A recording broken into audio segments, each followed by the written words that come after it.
वो पुराना घर पहाड़ी पर अकेला खड़ा था। यह घर वर्षों से वीरान पड़ा था और इसकी खामोशी में एक अजीब सी रहस्यमयी बात थी। हवा में उसकी आवाजें आ रही थीं, जैसे बुढ़ापा और अकेलापन गाना गा रहे हों। हर झोंके के साथ घर की दीवारें और खिड़कियां कराह उठती थीं। इवाना, एक 27 साल की जवान औरत, वहां रहती थी। वह इस घर की एकमात्र जीवित आत्मा थी जो इस वीरान जगह को अपना घर कहती थी। वो 2 बच्चों की मां थी। उसके बच्चे उसकी दुनिया थे, लेकिन वे अक्सर उससे दूर रहते थे। उसका पति, जो एक जियोलॉजिस्ट था, अक्सर काम के सिलसिले में बाहर जाता रहता था। उसकी नौकरी की वजह से वह महीनों तक घर से दूर रहता था। उसके बच्चे स्कूल में हॉस्टल में रहते थे। वे केवल छुट्टियों में ही घर आते थे और तब इवाना का घर खुशियों से भर जाता था। इवाना को शांति की आदत थी। उसे अकेले रहना पसंद था और वह अक्सर अपने विचारों में खोई रहती थी। उसे अकेले रहने की आदत थी, लेकिन इस घर की खामोशी कभी-कभी उसे डराती भी थी। लेकिन आज रात कुछ अलग सा महसूस हो रहा था। हवा में एक अजीब सी बेचैनी थी जो इवाना को परेशान कर रही थी। उसकी रीढ़ की हड्डी में सिहरन दौड़ गई। उसे ऐसा लग रहा था जैसे कोई उसे देख रहा हो। रात के 12:30 हुए थे। यह समय हमेशा से ही इवाना के लिए सबसे डरावना होता था। इवाना फायरप्लेस के पास बैठी थी। उसके हाथ में एक किताब थी। वह किताब पढ़ने की कोशिश कर रही थी, लेकिन उसका मन कहीं और था। आग चटक रही थी और उसकी परछाई दीवारों पर नाच रही थी। यह दृश्य और भी डरावना लग रहा था। बाहर हवा तेज चल रही थी। हवा की आवाजें घर के अंदर गूंज रही थीं, जैसे कोई फुसफुसा रहा हो। पुराने ओक के पेड़ की शाखाएं खिड़की के शीशे पर खरोंच रही थीं।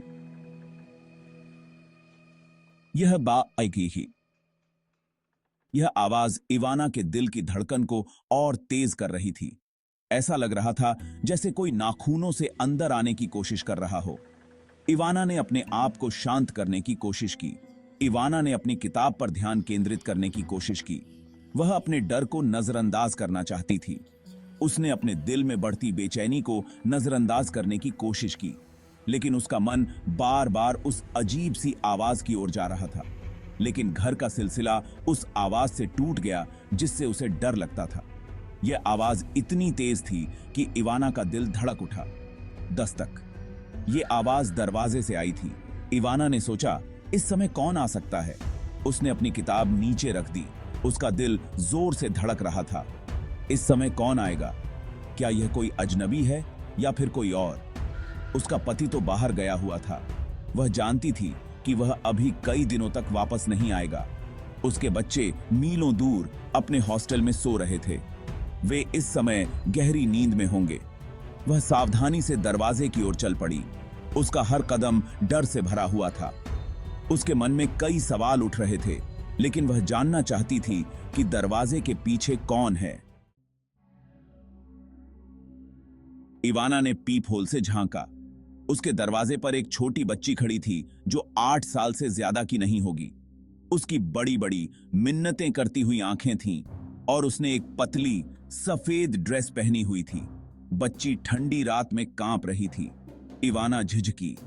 देर हो चुकी थी।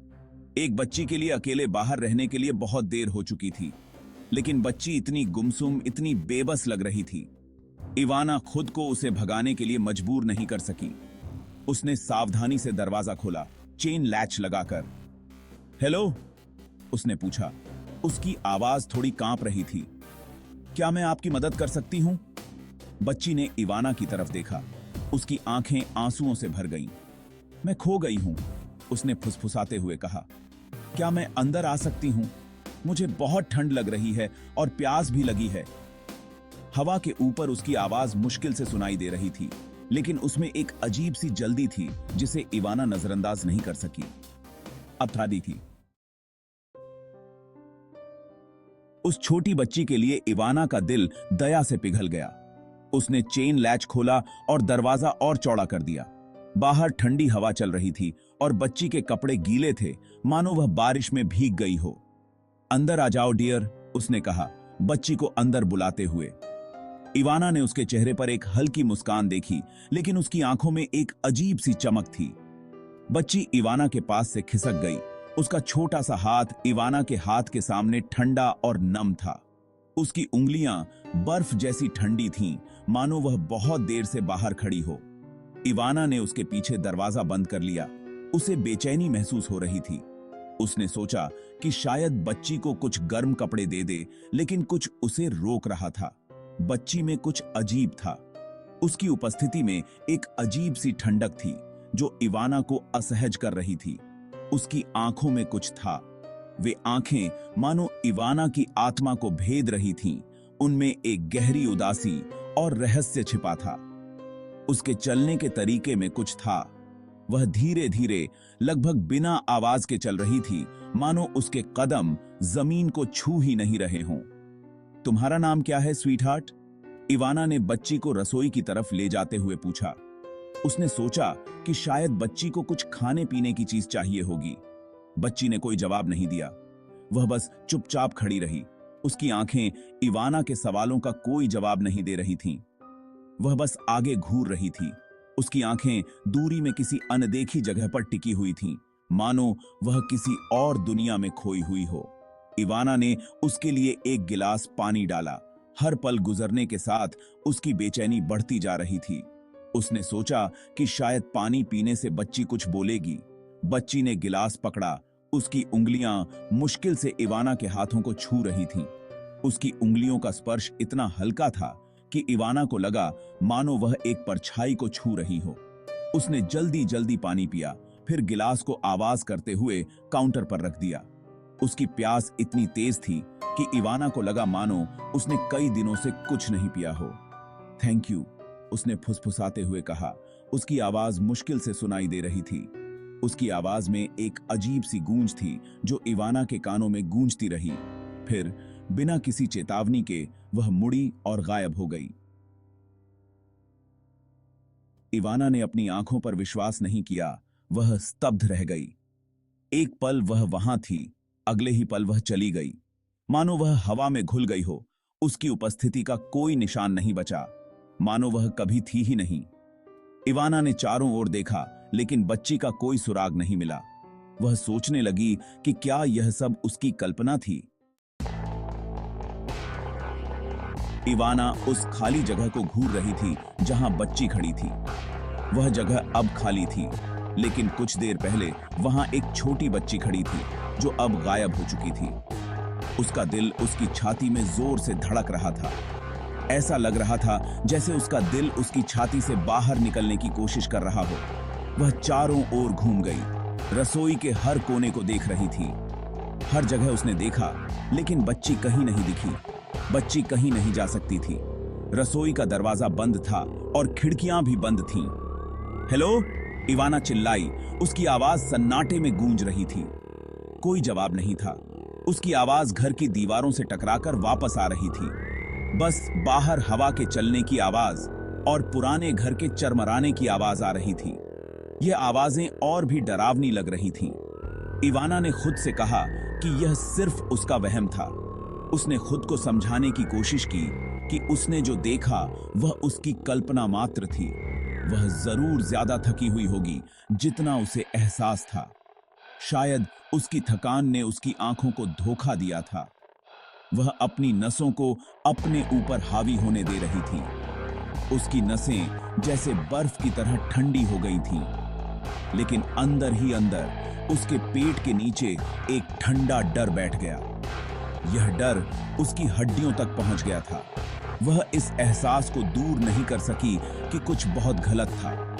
यह एहसास उसके मन में गहराई तक बैठ गया था। उसने दरवाजों और खिड़कियों के ताले चेक किए, हर एक को 2 बार चेक किया। उसने सुनिश्चित किया कि सब कुछ सुरक्षित था।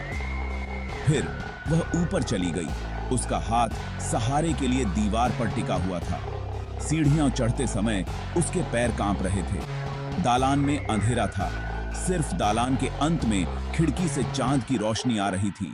यह रोशनी भी उसे डरावनी लग रही थी। वह अपने बेडरूम में पहुंची और अपने पीछे दरवाजा बंद कर लिया। उसे अच्छी तरह से लॉक कर दिया। उसने दरवाजे को कई बार चेक किया। वह बिस्तर पर चढ़ गई, कंबल को अपनी ठुड्डी तक खींच लिया। उसने खुद को कंबल में लपेट लिया, जैसे वह उसे सुरक्षा दे सके। वह बहुत देर तक वहां लेटी रही, घर की आवाजों को अपने आसपास शांत होते हुए सुनती रही। हर छोटी आवाज उसे और भी चौकन्ना कर रही थी। वह उस छोटी बच्ची की छवि को अपने दिमाग से नहीं निकाल सकी। उसकी आंखों में जो दर्द था, वह इवाना को परेशान कर रहा था। उसकी आंखें, जो एक ऐसे गम से भरी हुई थीं, जो उसकी उम्र से कहीं ज्यादा लग रहा था, इवाना के विचारों को परेशान कर रहा था। वह आंखें जैसे उसकी आत्मा में झांक रही थीं। जैसे ही वह सोने ही वाली थी, उसने उसे महसूस किया। एक अजीब सी उपस्थिति उसके पास थी। उसके बगल में बिस्तर में एक ठंडी जगह। यह जगह इतनी ठंडी थी जैसे वहां कोई बर्फ का टुकड़ा रखा हो। वह जम गई। उसकी सांस उसके गले में अटक गई। वह हिल भी नहीं पा रही थी। उसने धीरे से अपना सिर घुमाया। उसका दिल उसकी पसलियों से टकरा रहा था। उसकी आंखें डर से चौड़ी हो गई थीं। उसके बगल में आमनी अपनी आंखें चौड़ी करके घूरते हुए वह छोटी बच्ची लेटी हुई थी। बच्ची की आंखों में एक अजीब सी चमक थी, जो इवाना को और भी डरावनी लग रही थी।